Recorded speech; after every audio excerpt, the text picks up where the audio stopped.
ஆதியாகமம் அதிகாரம் 37. 7 பகுதிகளாக இந்த அதிகாரத்தை நாம் தியானிக்கலாம். 1. யாக்கோபு மற்றும் யோசேப்பின் தனித்துவம்.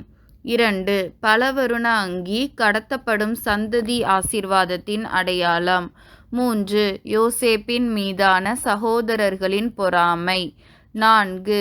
சீகேமுக்கு ஆடுகளை மேய்க்க பயணம். 5. ரூபன் யூதாவின் ஆலோசனை. 6. மீதியானியரிடம் விற்கப்பட்ட யோசேப்பு. 7. யோசேப்பிற்கு பதிலாய் அடிக்கப்பட்ட வெள்ளாட்டுக்கடா. 1. யாக்கோபு மற்றும் யோசேப்பின் தனித்துவம். யாக்கோபு தகப்பனை பிரிந்து லாபானிடம் வேலைக்காரனாய் அடிமைத்தனத்துக்குள்ளாய் சென்றது போல யோசேப்பும் இந்த அதிகாரத்தில் தகப்பனை விட்டு பிரிக்கப்பட்டு அடிமைத்தனத்திற்குள்ளாய் விற்கப்படுவதை காணலாம். இதேபோல் பிதாவாகிய தேவனும் தன் குமாரனை அடிமையின் ரூபமெடுத்து பூமிக்கு அனுப்பி நம் ஆத்துமாவை மீட்டு கொண்ட பின் பரலோகத்திற்கு எடுத்துக்கொண்டார். 2. பலவருண அங்கி கடத்தப்படும் சந்ததி ஆசீர்வாதத்தின் அடையாளம். லேயாளின் முதல் மகனான ரூபன் தன் தகப்பனுக்கு விரோதமாய் தீங்கிழைத்ததினாலே சேஷ்ட புத்திர பாகத்தை இழந்து போகிறார். இதை குறித்து 1 நாளாகமம் 5வது அதிகாரம் 1வது வசனத்தில் நாம் வாசிக்கிறோம். யோசேப்பு ராகேலின் முதல் மகன், மேலும் தகப்பனின் பிரியமான மகன். பலவருண அங்கி யோசேப்புக்கு கொடுக்கப்படுதலானது யோசேப்பு சேஷ்டபுத்திர பாகத்தை சுதந்தரிப்பதற்கான முன்னடையாளமாக கருதப்படுகிறது. 3. யோசேப்பின் மீதான சகோதரர்களின் பொறாமை. யோசேப்பின் சொப்பனமும் தங்களது துன்மார்க்கம் தகப்பனுக்கு வெளிப்படுத்தப்படுதலும் மாத்திரமல்ல, தகப்பனார் கொடுத்த அங்கியும் யோசேப்பின் மீது சகோதரர்களை பொறாமை கொள்ள வைத்தது. யோசேப்பை கொல்லும் அளவிற்கு குழியில் போடப்பட்ட சகோதரனின் கதறலை கேட்டுக்கொண்டே போஜனம் பண்ணும் அளவிற்கு பொறாமை இருந்தது. மேலும் இவர்கள் யோசேப்பை தங்கள் சகோதரன் என்று குறிப்பிடக்கூட விரும்பவில்லை. எனவேதான் யோசேப்பின் அங்கியை யாக்கோபின் இடத்தில் காண்பிக்கும் போது, உம்முடைய குமாரனுடைய அங்கியோ பாரும் என்று கூறுவதை காணலாம். இயேசு கிறிஸ்துவும் உலகத்தில் வரும்போது பொறாமையினால் அவரை கொல்ல மனிதர்கள் வகை தேடியதை நாம் அறிவோம். 4. சீகேமுக்கு ஆடுகளை மேய்க்க பயணம்.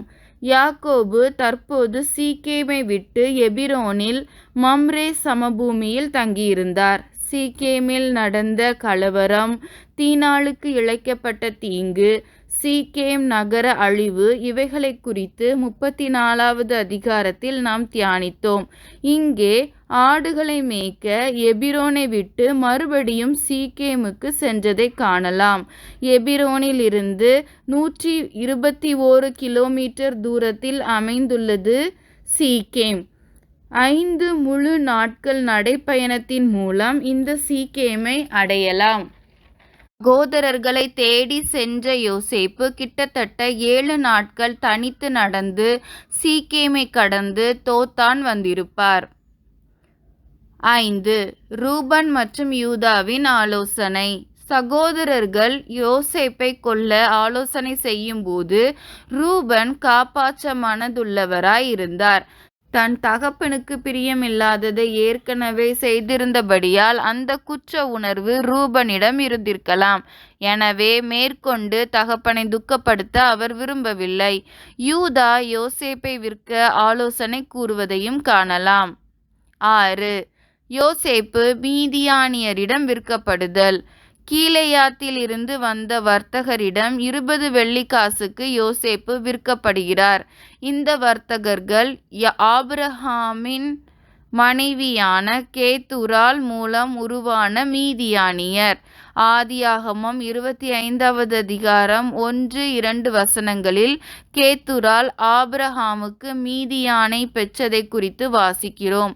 இந்த மீதியானியர் ஆபிரகாமின் குமாரனான இஸ்மவேலை தழுவி வாழ்ந்திருக்க வேண்டும்.